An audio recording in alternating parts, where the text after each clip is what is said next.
But we are back, nerds, and I got very, very, very exciting news. What's the news? So, Microsoft now owns Activision A lot of money dropped on that. $69 billion. So one of their first big, plan of actions is to, maybe get us a new Guitar Hero. They bought them out too late for this year, but maybe 2024 they're thinking. And so I would like to say congratulations, Marshall. Congratulations to myself. We are now Xbox people. Yeah, it happened. Well, it was bound to happen eventually, but damn. No, but seriously, going to get the new Xbox just for that next year. So, right. It's like, well, I you guys are slowly taking over, so like, cannot wait. I was just thinking about Guitar Hero last week, then this happened, and yeah, I can die happy now. Play Guitar Hero with my kids. Yep. No, and perfect. Dreams do come true. Who cares about college and all that other crap? It's expensive. Kind of overrated. But yeah, this is a very, very big deal. Mm-hmm. Yeah, I'm excited to see what else they plan to do. What other, old names they plan to bring back. Should be fun. Right. Right. Yeah. Open the vault. Let it out. Anything you're interested in seeing from them? I know they had like what WoW, and I think I just am more interested in like how true Microsoft is going to stay to what each of those companies like were, because I think a big problem with like it's not necessarily a problem, but I think a drawback to what's happening is a lot of games are just going to start feeling the same. yeah, And like if they're good, then that's a good thing. But if like only one of them is good and you just apply that to every single game that these companies like have ever put out, yeah, you get another game and you're like, well, I feel like I wasted money because I feel like I already played this. right? So yeah, and also taking away from the PlayStation's ability to like have these games. Yeah. Like that was the biggest fear. And clearly, like this is going to be happening a lot because as soon as this whole merger and everything got closer, Microsoft, the CEO of Microsoft and everything was basically like, yeah, we're like, he's like, I admit PlayStation kind of beat us out, but that's not going to happen again. Yeah. So they're doubling down.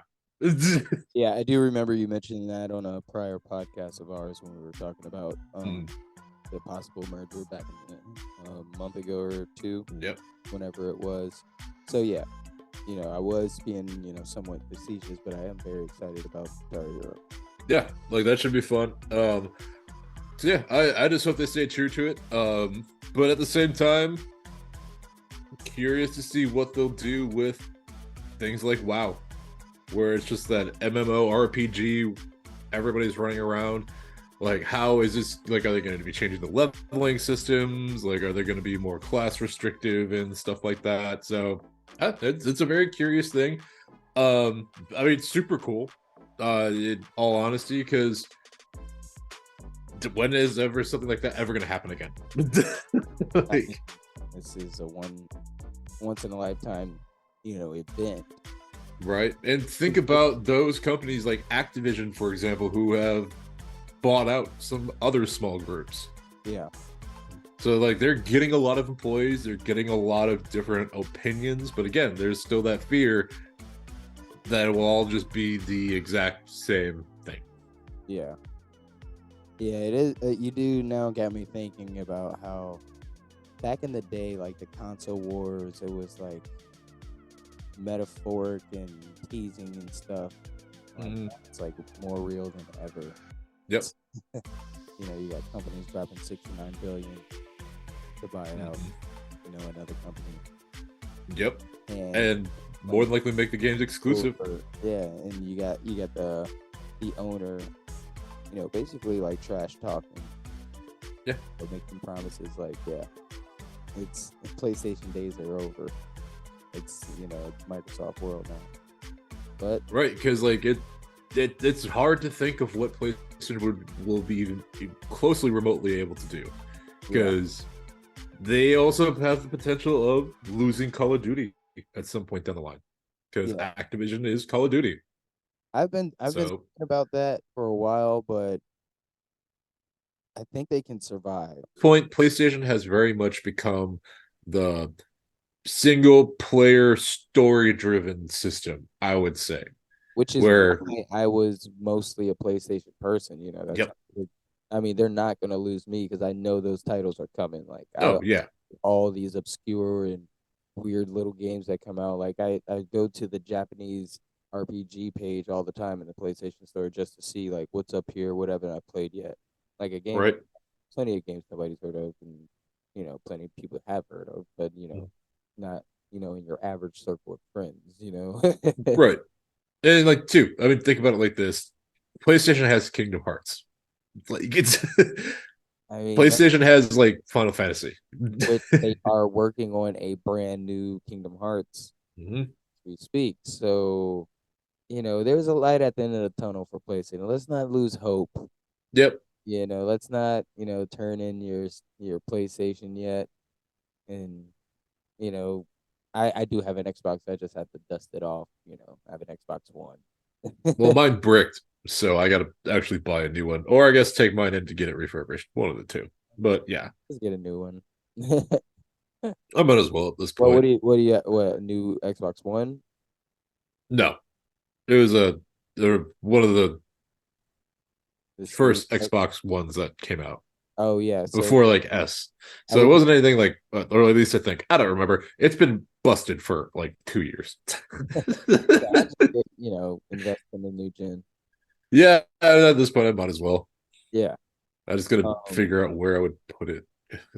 yeah, I am super. I didn't have it on the rundown list, but the new Kingdom Hearts. Don't know too much about it, but I mean, what else do we need to really know anything about it? Honestly, they don't have to put out a trailer at all. Just say we're bringing um, you a Kingdom Hearts, and it's coming on this date, and I will just wait. I don't right. want any other information, and if it sucks, then I'll just you know complain after I finish playing it. I guess. Like, yeah, Kingdom Hearts is one of those games in the game series that they do such a brilliant job at tying in Final Fantasy with Disney. So obviously we have that fan base, and that's a truly, truly dedicated fan base. So yeah, PlayStation will be fine. But yeah, man, for online gaming, Microsoft has taken over, and online gaming is what dominates our entertainment industry right now. Think Yeah, about all the people like it, hell, even including us. Like we'll try to stream our games and stuff like that too. But hey, like Microsoft is now going to be the dominant one for that. Even though PlayStation has Discord built in, I don't know. I don't think Microsoft has that, or I don't. They might eventually get to it. But yeah, man, um, multiplayer world is probably going to have a significant swing coming through. yeah. PlayStation, they need to work on their you know, their online story driven game type Mm, stuff like that, you know, being able to party and, you know, go on adventures with stuff like that. Like I feel like yep. that'd be a great avenue for them to explore and they'd be very good at it. Because Mhm. they basically do a lot of stuff like that as well with like the way they handle like, you know, Red Dead and Ghost of Tsushima and Yep. Assassin's Creed and whatnot. But, you know, we'll see. We shall see. All right. We talked a lot about, you know, movies, TV shows, Netflix getting a store. let's get on to some sports. Sports ball. Sports. Sports. I did find out a fun fact. A lot of people may know this. I just found this out. Maury Povich, Yeah. his father was the one who hired Tony Kornheiser and Michael Wilbon. Huh. Gave him the first job at the ETI. at the old paper, their first jobs. Damn, that's funny. It's a But fun fact. yeah, I was listening to a podcast called Pablo Torre Finds Out. Pretty good. Hmm. Pretty good one. Maury Povich is on there. It's really fun. But in other sports news, Shaquille O'Neal and Allen Shaq. Iverson are now president and VP, co-president, VP of Reebok. Interesting choice. I mean, they'll definitely be able to help. At least I hope. Shaq's gonna help. Yeah, He's a businessman for real, for real. yeah, and also let's and just with the like fan following that AI has, man, like Reebok is probably going to be taking off here pretty quick because I kind of forget Reeboks are shoes. They were very popular back in the 90s, but then they just had that fall off. Very And popular when AI was wearing Reeboks or yep. with Reeboks, I guess. Mm-hmm. He's still, I see AI all the time, like randomly in a commercial or on a podcast and stuff like that on a TV show. Yeah, I mean, he keeps himself relevant, 100%. A few business ventures of his own, but yeah, that's pretty cool having Shaq as the president and AI as the VP. Yeah, just their ability to have or just their like the way they draw people in, because I think that's something they both have. They just have personalities that can attract anybody. Yeah, So with just them having their names on it, the amount of people that are trying to get into Nike, that are trying to get into Adidas to like show off their shoe designs, Reebok is about to be like the new small like up and coming fighting shoe brand, and it's gonna be I can't wait to see the designs they'll come out with. yeah, they're trying to get back in the game because it's always Nike and Jordan. Mm-hmm. Puma tried to make it their come up, and then Under Armour when they got Yep. Curry and whatnot. Adidas is always Adidas, and Converse is always Converse, still behind Nike and Jordan. Yep. Maybe they'll be able to, revamp Reebok, make them cool again. More than likely. Like I'm pretty confident in their ability to get all the right people into place. I don't care what anybody says. You're never going to get me into New Balances. It's gonna happen. No. They're knocking at your door right now. Oh, I'll wear K-Swiss for that. My dad always wore K-Swiss too. I was thinking of a good dad shoe. But yeah, K-Swiss is a classic dad shoe. They don't really make those now, so my dad would get them if like they were an option. But now he pretty much sticks to Adidas and Nike just because I don't know. He's at that point in his life. Oh, whatever can get on my feet, not hurt. Mm-hmm. Yeah, basically. That's just how I'm starting to feel every day. Man, the man is in his 70s, so he's just like, I'm just looking for comfy. I'm like, fair. Pulls from my Vans. Oh man.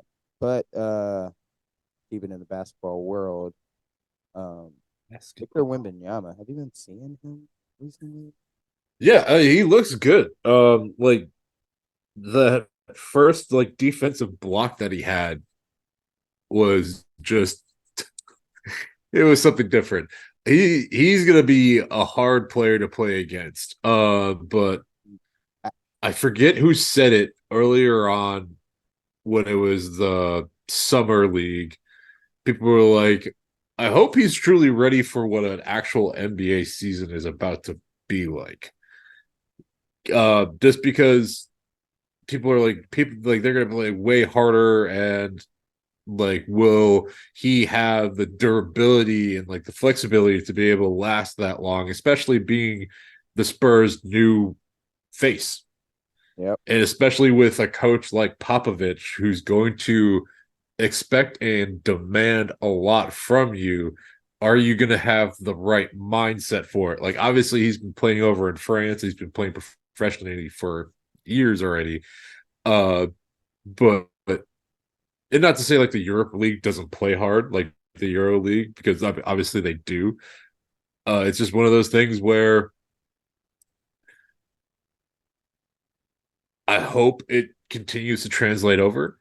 Um, but I also hope that Popovich's, I don't necessarily want to say outdated form of coaching or like overall play style and play calling is going to fail. But then, like, that's also something I think about too, because Pop is great. He has been great, but the Spurs are nowhere near what they used to be, even with Pop as their coach, because they couldn't really make, like, they barely made it work with Kawhi.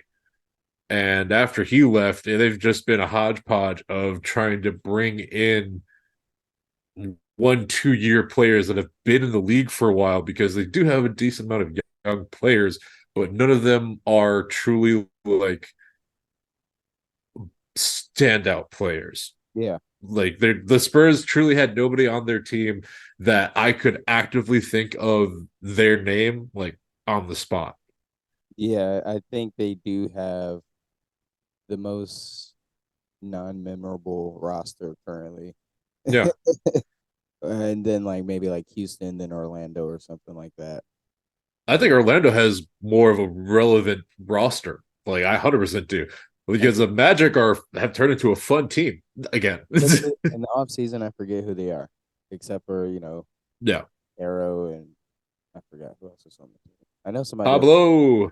Is it like Jalen Yep. Hurts? They also have Markel Fultz, who Fultz is has on. finally is like reaching the potential that everybody thought he'd have, but he No, just got hurt too many damn times up in Philly. yeah, but I'm actually optimistic about Victor Wembanyama. More optimistic than I was beforehand, and I was always like fairly Yeah. optimistic.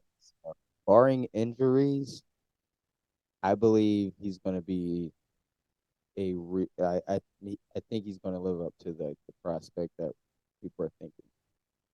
I know it's only preseason, but these are like NBA ready size players, and Yep. we've been playing American ball for a while, and also like Luca and Wimby said, you know the European League is not they're pretty rough. The rules aren't the same. They don't call Mhm. fouls like they do here. Like they don't they just don't. We call fouls way too much here. Right. That's just how it is, and they play through a lot, and they play And grown who people and big men.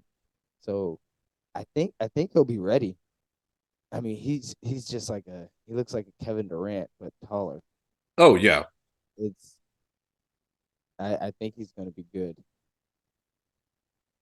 Like recently, speaking of like European basketball players and everything, um a blast from the past name that I saw pop up recently was Jabari Parker.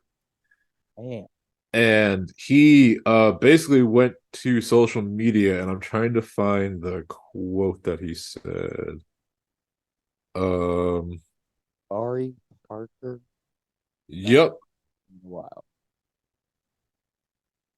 But basically, he was kind of describing how like the way the NBA is portrayed right now. Um, what did he say exactly? Because it was a really, really good point. Oh, here it is. Okay. So basically, like, I think like the way it started off was a little bit harsh, where he basically said the NBA is just a watered down version of like what it used to be. Yeah, Uh, where they're focusing more on like players presentability versus their overall like play style and like their ability to provide or like perform at that very physical and demanding level. Yeah. And the same idea of where like people are talking about resting your players. It's like, okay, yeah, I get it, but like this is what you wanted. Like, so it's yeah, he brought up like he brought up stuff like that. Um and I think with having Luca and Wembanyama like basically say like, well, okay, yeah, but look at Europe. It's like look at where we came from and look at how for Luca, for example, he's like, look at how I play. Hell, look at how Dirk played. Look at all these other European or like international players have been playing over the years. Like, there's a reason Tony Parker was such a scrappy fracking point guard. Exactly. And Tim Duncan knowing how to bang with the best of them. Manu Ginobili coming from South America and the way he plays and stuff. Like these guys, they're used to contact and like adversity, like trying to get their points. Yep. They're not. They don't expect to whistle as much as like a American native, homegrown NBA player. Right. That's I guess that's the best way I can describe it. Maybe Luca does does now more, but he still tries to get the basket, and he'll just Right. with the ending of the play. He'll chase down a rep. Yeah, he'll like he knows how to work the system. Like he'll figure it out. But yeah, uh, I think the only thing that would ever really draw Wembanyama back from having a super successful career is Pop probably trying to control how he plays too much. I did Uh, I did want to. I forgot to mention about that point that you had said about Pop. Um, Wembanyama, I listened to a bunch of his interviews and stuff over the mm, past whatever months, and this dude is not the average, thinker. He's a different type of person. Like the way he perceives the world and look at things kind of mm, reminds me of like LeBron James. So nice. I think I think like him and Pop will get along just fine. He kind of seems like a new generation version of like Tim Duncan, a more vocal Mm, Duncan. yeah, And right. like he expressed himself a little more, but his thinking reminds me of like a Tim Duncan. The way he goes about his days and the things he does and the things he cares about. Yeah, So I think that will, I think that one will be one of the least problems. I think the only problem, like if he does have a problem adjusting to like, the NBA and stuff like that, mm, I think he'll be able to handle that mentally. I think him and Pop will that will be like a strong point in their relationship, like talking through those points. right. And if he's not going to be able to play, then he's not going to be able to play. Like that's just how I feel. Either he's going to physically be able to do it or not. I think it's all going to come down to physical. Right. Oh yeah, 100%. It was the same question with Durant when he first came into the league. Yeah. It's like, is he physically going to be able to do this? Because I mean, dude is a twig. That doesn't necessarily mean he can't be strong, but like some of the mass that these other guys are throwing around, that's hard. That's hard to like try to roll around. That's hard to run through their picks, and man, like it's hard to just basically make them move the way you want them to. Yeah. Yep. Yeah. I always think about that. Like Kevin Durant is lucky he was so physically gifted and didn't have to deal with a lot of mental adversity versus Mm-hmm. from like not playing well and stuff like that because I don't know how that would work. Right. He doesn't take criticism too well. I love Kevin Durant and I love his attitude, but he doesn't take criticism well. If Oh God, no. he was ever not playing good, which is like, have we ever seen like a stint of Kevin Durant not playing good? No, truly not. Not ever. It's only whenever he's hurt and he's not out there. That's the only time he plays bad. Play it. It's an NA. All right. Um, Yeah, the NBA season sneaking up on us here. Can't wait for it. Um this should be an interesting year. Obviously, like we had Chris Paul going to the Warriors as one of the big things. We have Dame going to the Bucks as like pretty much the next big thing, on top of Aiton and like the other groups of people that were being traded between Portland and the Suns. Like I think Aiton will probably end up thriving a little bit more in Portland, just because I think that group is set up more to have a big like him. And I think having Jurkic, I think that was who it was, Jurkic. yeah, Jokic. Yeah, coming into the Suns, where I don't know why they just couldn't make Aiton work in that position. Like it didn't get them to it didn't get them a finals win. So I think that little bit of a shakeup there, where Nurkic is still a very good, like great scorer, but I think his overall defensive play, like he's more willing to do it. Not that Aiton didn't do it, but there was those moments where you could kind of feel that you're like, man, like I don't know how much of that actual dog you have in you, Yeah, especially when you're coming into the playoffs and the finals. yeah. I was. It sounded like you say yes and no to your original thought as well. Yeah. But like I was about to say yes and no because like he is set up. This situation is set up for him, Mm, and but he has to grow up. He has to grow up. I know it like it could have been like Phoenix's front office fault, like right, not because they also had a coaching revamp too. Like that team has gone through so many coaches. yeah, and that's the thing. Like that also hurts your image as well. Like having so many coaches and you're still checking out on the court. You Right. like literally have to be like taken out of the game. Right. Like and You get like put the I situation. think a hard thing for him to get through now is realizing he doesn't have a booker to help carry Yeah, what's needed. everyone's looking at you right now. Yep. You got Scoot Henderson, but you got to grow up and you can't check out mentally on the court. You gotta Right. that only hurts you in the long run, especially when it becomes trade time when you want to trade because you don't like the team Yep. anymore. Because he had his chance to leave the team once, because there was already talks of sending him out before this past season happened.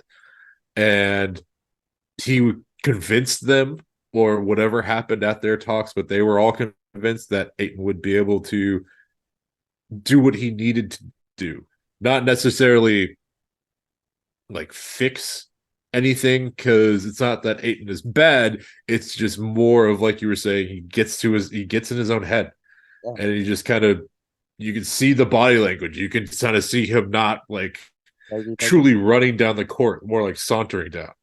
He makes a show out of it that he doesn't want to be there. Right. Yeah. And a perfect example of like this stuff hurting you and your image. Uh, Kyrie Irving Yeah. just did a player power ranking, and he was ranked 38th best player in the league. He was Mm-hmm. not happy about it. He Yep. things to say and saying the best thing that you could possibly say when you're not mad or if you don't care is by saying something about when you say it. If you're not mad and you don't care, then you don't have to say anything. So he's like he doesn't care, and there's a whole bunch of like you know uh analysts that he doesn't think are credible in his eyes Right. or whatever. But I was thinking about this. I was like, there's not 38 people better than Kyrie Irving. I was like, no. Oh, there's a fight in the Bills and Browns. That's surprising. It's getting okay. Okay, break it up. Break it up. Okay, they're breaking up. But but I mean, when you think about it, there literally is like 35 to 37 players better than him, either because of like skill or Mhm. reliability. Right. Like Shea Gilgeous-Alexander. Oh my God. Yeah. People would say he's so much better than him, but like when Kyrie is in his bag, Kyrie is one of the greatest players on the planet. But he When does he's with the team he wants to play for. exactly like when he's on the court, and then like you don't play for so long because of like your personal reasons or like problems in Hmm. the league or a suspension or whatnot, like things that you kind of brought on yourself. You get out of rhythm. So like when you go to the playoffs with the Dallas Mavericks, like you're not clicking on all cylinders at all times like you usually are in clutch moments like you usually are, you Right. know. And, like you not being able to play with a person like Luca immediately, like you and Kevin Durant, y'all are some people you can just drop it in any situation and should be able to just ball with the best of them because You you're were truly meant to be the super team of the East with Durant and Harden, yeah, and you just couldn't make it work. exactly. You just so yeah, I could yeah, that's a big reason why he's seen as 38. It's Have Jalen Brunson at like 36 or 37 or 35, somewhere around there, and I'm like, he's not better than Kyrie, but he is because he's always going to be there. He's going to get you to the playoffs and stuff like that. Like, right. he's reliable, but is he better than Kyrie Irving? No. Like no, pure skill wise, God no. Yeah, no. Like that's just how it is. I mean, Jaren Jackson Jr. was in front of him, different position, but like he's not better than Kyrie Irving either, you know. Only like defensively. That's about it. The But but it all comes down to reliability. Kyrie yep. Irving, one of the greatest people to dribble the basketball, one of the best, crossovers we've ever seen, since AI. So, Hmm. it's not like personal about his skill. It's just about, reliability. Yep. It's just truly about the facts. It's like it's truly about, like you said, like what he's said and done over the years just to make himself like he's expressing himself. He is doing what any of us wish we could do. He's saying what like comes to his mind, but he also has like with what you want to do with your career. You work Like, for yes, this is the perfect platform to say what you want to say and get stuff out there, but also understand you're working with an organization. Like your logo, like their logo is on you. Even when you're not on the court, it's on you. So you still have to actively think about how you're going to present yourself, especially if, again, you're a pro athlete. A lot of people look up to you. A lot of kids think like the world of you, like you are their superheroes. So yeah, man, like that's what dropped Kyrie. Like if none of that happened, Kyrie I would think would be way higher up, 100%. exactly. So we are cutting in on time. So we have a few more points we want to get to in the sports world. So we're gonna try to Mm-hmm. do this like uh, a baby PTI. Get like two Yeah, minutes per topic. just So throw stuff in. Go, go, go, go. 76ers. Oh my goodness. I am so not looking forward to like how stressed out I will be this season. James Harden. I mean, there is some light. So JJ Redick had Tyrese Maxey on his podcast, and he, shed some light on like what training camp is like, and I was like dreading it. And he ended up saying like it was honestly like weirdly, surprisingly good. Like James Harden hasn't checked out on the team. He's out there helping rookies and training them up and whatnot. He's like in good spirits, but he's not afraid to say that he's not happy, and he knows he's not going to stick around with the 76ers because he wanted to retire a Sixer, but clearly we didn't have the same plan. Why? Don't know. And He it's says ownership, but also I think he's also a bit of a diva. Let's be honest. Yeah, and that's what I was just about to say. It's also hard to kind of give him the credibility because like, did he really want to retire a Sixer? Because you never want to retire anywhere, apparently. Right. You say whatever you want to say to make yourself look like the good guy, but like again, actions are going to be speaking louder than words in this situation. I saw a very interesting post where basically the Sixers trade Harden and a pick, I believe a first or a second round pick, to the Bulls for Zach LaVine. And I hear a lot of Sixers fans and they don't like it and they laugh at it. Not too mad at that. I'd rather not give up a pick at all. But yep. But like the thing is, Zach LaVine is a good player on a losing team. Yeah, and he doesn't check out in the playoffs. I mean, I hate saying it's hard to check out, but I'd like to see someone that I know they're gonna try hard. But right. Moving on, Nikola Jokic. We don't have to spend much time here. He hates his job. He hates it. So, he just wants to take care of his horses. One of my favorite things in the world, just to see, like that video when he was walking back into the stadium. The stadium, yep. Yes. They asked him, it's like, was this one of the greatest summers of your life? And he was like, actually, it's one of the worst summers of my life. He's like, I mean, I still had fun this summer, but it was just so short. I had 2 less months. That was just so funny because he truly hates. Never felt such a relatable thing. After all. All right. Yeah, NFL a bit. Sean Payton is having a rough go at it. Just a little bit. Dude, that fire sale that whole team. Like, it has to happen because like there's too many talented players just being wasted there. Russ, I think, just needs to accept he no longer has it. I think also him and Sean Payton, I don't think like they just didn't work out. Everyone thought it was going to be a great combo, but it just wasn't. Sean needs a quarterback to mold, not a quarterback that has been great. So I think if Sean gets himself a younger quarterback, great, cool. Like the Broncos will have a big step up, and then you can also get more resources for getting rid of like Jerry Jeudy, Cortland Sutherland that have just been wasted there. They're still relatively young, so any other team could truly benefit from that. Like, imagine if Cortland Sutton went to like the Chiefs, who don't really have a necessarily true receiver other than like Valdez-Scantling if he wants to perform, and like obviously they have Kelsey, but for how much longer? This is the first time he's been hurt so many times in the season. So yeah, I think the Broncos are fire sale done, gone. Jerry Jeudy, he better watch out for Steve Smith. Dude, that was funny. I'm going to call fraud on Sean Payton. Getting it done with, like, he doesn't have the rings like, Bill Belichick. And he just has the one with good old Drew. So long, and like, you don't look good after talking all that crap. Ooh, and you lost. Oh my God. Yeah, you lost to the team where you said that was probably the worst head coaching ever. And my guy, you are not really doing any better.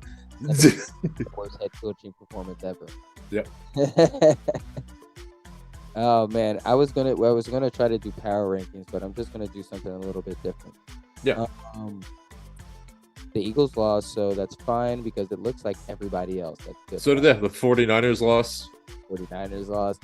Cowboys, they suck, right? Yeah. Oh yeah, yeah. That was never a question. That's always just a fact. Yeah. So all I gotta say is the Eagles. All we gotta do is just, if we don't play to our full potential, we will lose to the 49ers when the time comes. Mm-hmm. I still have faith in my guys.